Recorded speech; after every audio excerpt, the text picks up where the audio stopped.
E uma reportagem do jornal Folha de São Paulo, publicada na segunda-feira, revelou que a partir do maior fundo eleitoral do mundo, que é o nosso fundo eleitoral do Brasil, aprovado pelo Congresso Nacional, institula os valores aí das campanhas eleitorais, das candidaturas, distribui esses valores. E foi observado através dessa reportagem do jornal Folha de São Paulo que os valores distribuídos às candidaturas, de deputados à reeleição foram 7 vezes maiores que os valores destinados a candidatos iniciantes. Eu queria já começar com o senhor falando dessa coluna que o senhor escreveu a partir dessa reportagem. Isso dificulta muito a nossa democracia, a renovação do Congresso. O que isso implica na nossa política, doutor?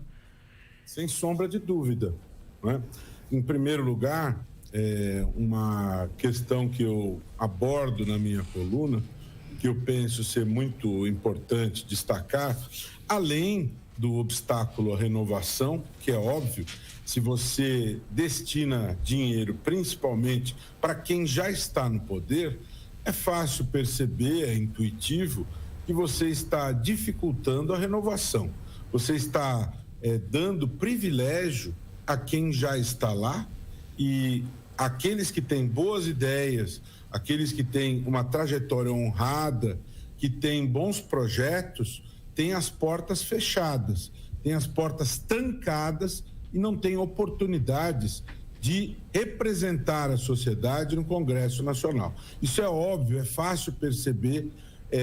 Há um esquema para que tenhamos a eternização no poder. E também é fácil, é nítido perceber, pode-se fazer uma pesquisa nesse sentido. Nós temos parlamentares que estão no Congresso Nacional há 5, 6, 8, 10 mandatos consecutivos, porque a Constituição não veda a consecutividade de mandatos, ela não veda a reeleição. Portanto, o próprio caráter republicano do Brasil é colocado em xeque, porque o que é a república, senão a alternância no poder, né? República significa alternância no poder. A Constituição, ela não estabelece limite, existe o limite para o Executivo, se permite uma recondução consecutiva, mas para o Legislativo não há limite. Há parlamentares que estão 8 mandatos consecutivos no mesmo cargo. O fundo eleitoral, ele é destinado para pessoas que recebem valores altos, inclusive essa matéria da Folha de São Paulo, ela mostra isso, e não só que se destina 7 vezes mais, mas você também tem o clube dos 26 que ultrapassam 3 milhões por parlamentar. Enquanto há aqueles que recebem pouco ou até migalhas, você tem aqueles que recebem 3 milhões de reais de parcelas do fundo. Então é óbvio que você dificulta a renovação, né? Pessoas que têm boas ideias, que querem renovar a representação política, têm o seu caminho obstaculizado. Você é mulher e as mulheres ocupam a maior fatia populacional do país. No entanto, no Congresso Nacional, onde nós temos aí há 90 anos a conquista do direito de voto à mulher, apenas 15% de mulheres têm cadeiras no Congresso Nacional. Esse é um caminho obstruído, obstaculizado na prática, porque são comuns os escândalos dos laranjais, em que nomes de mulheres, são usados de maneira fraudulenta, não é? Para se dizer que se cumpriu a cota, a determinação, mas na prática, infelizmente, não se observa a determinação legal. Eu defendo já há bastante tempo que se reservem 30% das cadeiras no Congresso Nacional para mulheres, não é? Não é candidaturas, não, é cadeiras. 30% das cadeiras. Cadeira significa investimento na campanha delas, né? Não. 30% das cadeiras. Você tem 513 vagas para deputado. Destas 513 cadeiras serão ocupadas por mulheres. É uma cota, uma espécie de cota. É cota separada para mulheres. Então, 513, 10% serão 51, 30% você vai ter 153 mulheres na Câmara dos Deputados. Você tem 81 senadores, você vai ter 27 senadoras por determinação constitucional, não é? É apenas desta maneira que nós vamos ter uma evolução nesses números. Doutor, eu queria pegar a Xandu, bom dia primeiro, né? Eu queria pegar o que o senhor falou, o senhor fez um diagnóstico de uma consequência. Eu acho que a causa é como nossos partidos são formados. Os partidos no Brasil, com raras exceções, têm dono. E o dono faz o que quiser com essas verbas, né? Ajuda os amigos, ajuda... O corporativismo é a linguagem dos partidos hoje. O senhor vê alguma chance disso mudar? Com a regra que vai ter, vai reduzir um pouco os partidos? Vê alguma chance? Porque são os próprios políticos que fazem essas regras. E eles, obviamente, o corporativismo fala mais alto, eles não mudam. O diagnóstico a gente já tem, né? Como que a gente consegue? Como mudar os partidos? Porque o problema origina daí, né? Muito bem colocado. A sua observação é extremamente oportuna e adequada, né?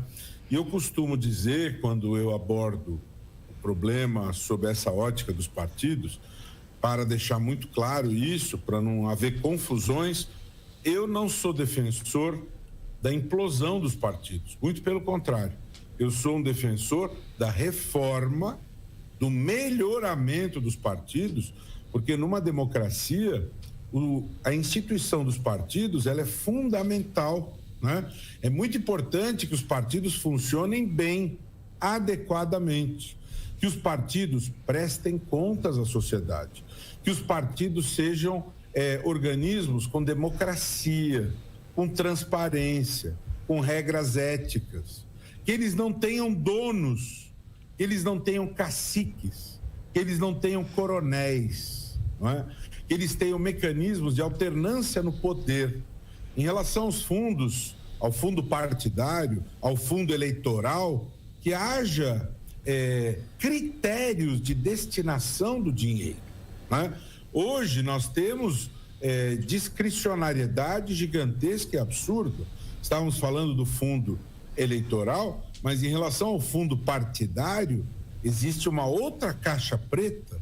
Nós temos muitos casos que são denunciados pela imprensa em que existe o uso abusivo desse dinheiro, partidos que usam esse dinheiro para compra de helicópteros, para compra de carrões de luxo, para bancar orgias, para bancar serviços de prostitutas, para bancar obras faraônicas.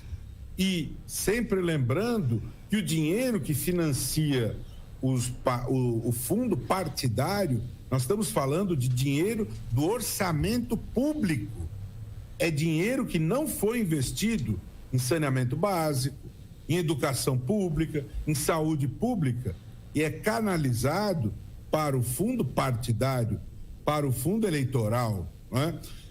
As pessoas dirão, os dirigentes dos partidos dirão, bom, o Brasil proibiu o financiamento empresarial, então o financiamento pelo fundo eleitoral, ele é a consequência disso, ok? Então, em primeiro lugar, que não aumentemos os valores de maneira abusiva, absurda, como ocorreu. Nós temos aí o maior fundo eleitoral do planeta, né? Ignorando a vontade da sociedade, sem nenhum debate, sem critérios, né? E os partidos precisam ter regras de integridade, precisam ter transparência, precisa destinar esses valores de maneira regrada, né? Agora, como você bem colocou, como promover estas mudanças? Porque, afinal de contas, são os detentores do poder que fazem as regras. Eu penso que para nós podermos evoluir em relação a isso, eu defendo dois caminhos. Em primeiro lugar, não adianta imaginar que num passe de mágica eles vão ter um momento de sabedoria, generosidade, grandiosidade e farão isso. Isso não vai ocorrer.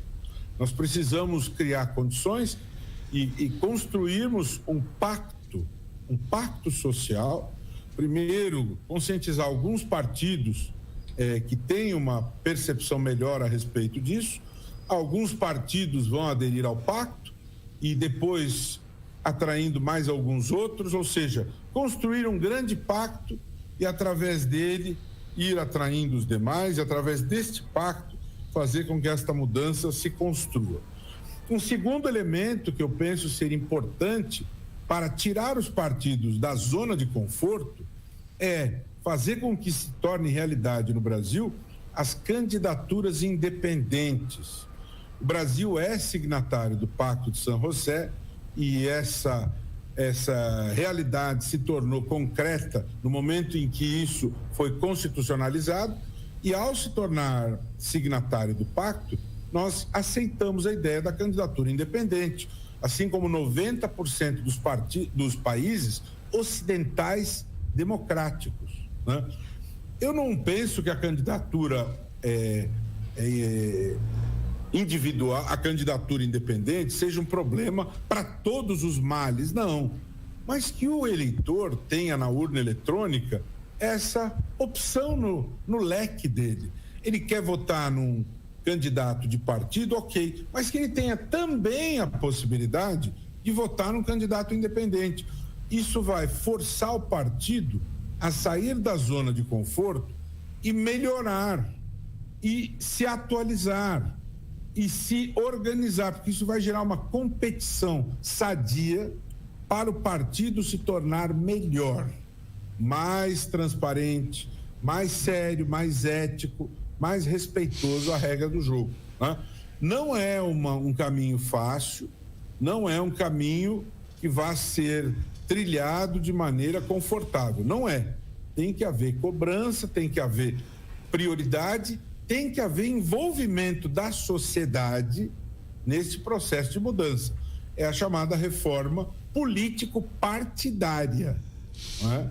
E, infelizmente, é uma situação muito desconfortável, muito ruim, danosa ao interesse público.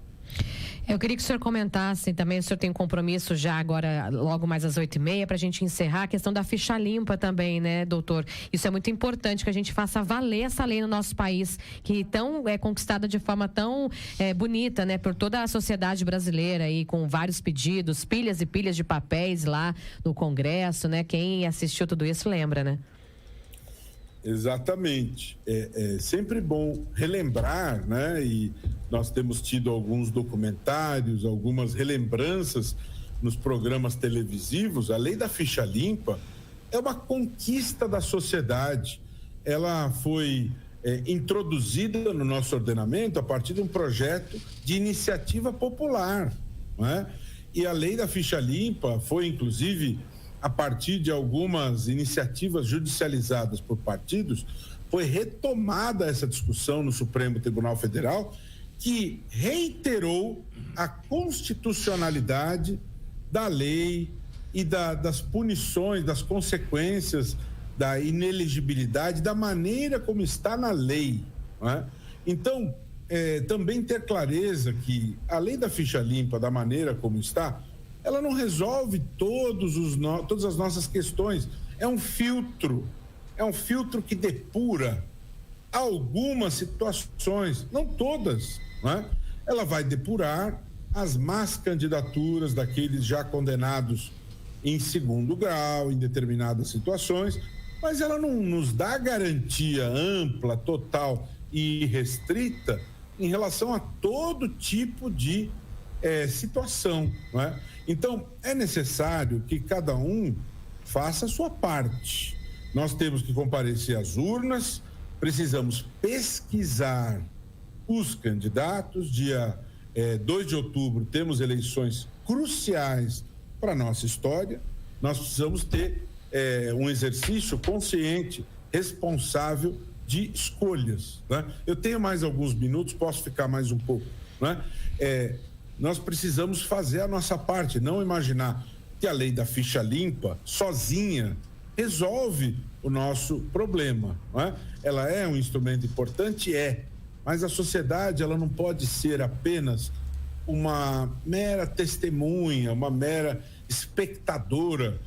Vamos comparar um exemplo próximo de nós, o Chile. Há pouco tempo, a sociedade chilena foi às ruas reivindicar direitos civis. 10% do povo chileno foi às ruas vigorosamente lutar por direitos civis. Infelizmente, no Brasil, você não vê ao longo da nossa história a luta por direitos civis. Muitas vezes em manifestações, pessoas estão nas ruas e às vezes abordadas sequer sabem o motivo de ali estarem, né? Simplesmente estão para tirar uma foto, publicar em redes sociais e nem sabem o motivo de ali estarem, não é? Nós não podemos ser simplesmente meros espectadores. Nós precisamos construir esta realidade de maneira consciente, lutar por isso, não é? A cidadania, ela não cai do céu. Ela precisa ser objeto de luta, de conquista, não é? Cidadania se conquista, se luta. E essa é a nossa realidade, né? Nós vamos ter direitos consolidados, nós vamos conseguir fazer com que o orçamento secreto seja dissipado se nós realmente chegarmos àqueles que detêm poder e dissermos vigorosamente que não admitiremos o orçamento secreto, que não admitiremos o foro privilegiado, que queremos a prisão após condenação em segundo grau, como faz todo mundo ocidental democrático, né? Isso não vai acontecer se as pessoas ficarem sentadas no sofá comendo pipoca, né? Isso não se transforma dessa maneira. É necessário exercitar a cidadania de maneira firme, séria, consciente, verdadeira. A gente fala isso não de forma anárquica, né? É preciso se organizar, é preciso que a sociedade esteja nas ruas, não fique só por trás das redes sociais também, que é legítimo, é direito dela, mas precisa efetivamente, como o senhor muito bem colocou, que esteja organizada, esteja nas ruas, peça, exija, né, aquilo que o candidato prometeu, aquilo que acha melhor, seja uma reforma política, seja alguma reforma na Constituição, não sei, uma emenda que acha importante, né? Porque a nossa Constituição é muito bem colocada, muito bem conquistada, temos orgulho da nossa Constituição, mas não significa que alguns pontos, de repente, ela precisa ser discutida, melhor atualizada, isso é válido também, né, doutor? Exatamente. O que nos interessa é realmente lutar pela consolidação destes direitos. Se A ou B é imbrochável ou não é imbrochável, isso não interessa ao povo.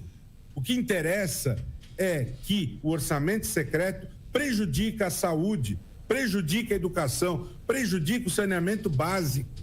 Isso é o que interessa. Nós vamos lutar pelo interesse da sociedade. O foro privilegiado gera impunidade. É por isso que nós precisamos ter consciência, lutar e conquistar, não é? Questões do interesse da sociedade, a visão clara da prevalência do interesse público, o interesse de todos. Tá certo, doutora, eu queria agradecer muito a participação do senhor mais uma vez aqui no Jornal da Manhã. Seja sempre muito bem-vindo debater esses temas super importantes para a nossa sociedade, porque o caminho começa com a informação, né? Levando ao conhecimento das pessoas as leis, o que elas têm direito e os deveres nossos também como cidadãos, né, doutor? Obrigada. Muito obrigado, sempre uma alegria conversar com vocês da Máxima FM de Guaratinguetá. Convidar quem está nos acompanhando, nos ouvindo e nos vendo também, que temos imagem, me seguir no Instagram, Roberto Livianu Oficial, e votem bem no domingo, com consciência, com pesquisa, né? E pensando num país melhor para nós, para nossos filhos, para as próximas gerações. Forte abraço. Abraço, valeu, doutor, bom grande dia. abraço.